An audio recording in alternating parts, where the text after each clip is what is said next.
CANopen AK8X0 series bus-based controller and RP20 series remote I/O are newly launched. With the same appearance design, Same color, wiring diagrams, latches, and heatsink. For the hardware, the same protocols reach up to 100 megabits per second, and the expansion modules are reusable. Check out these details.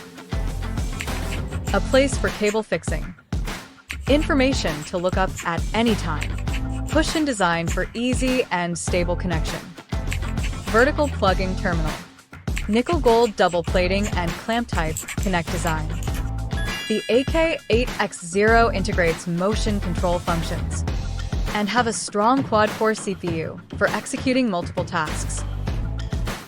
Only 54 millimeters wide, integrates various ports.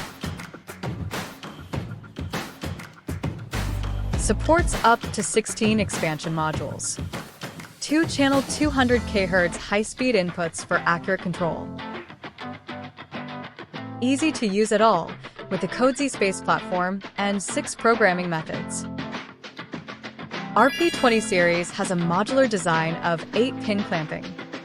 The thin blade-type body.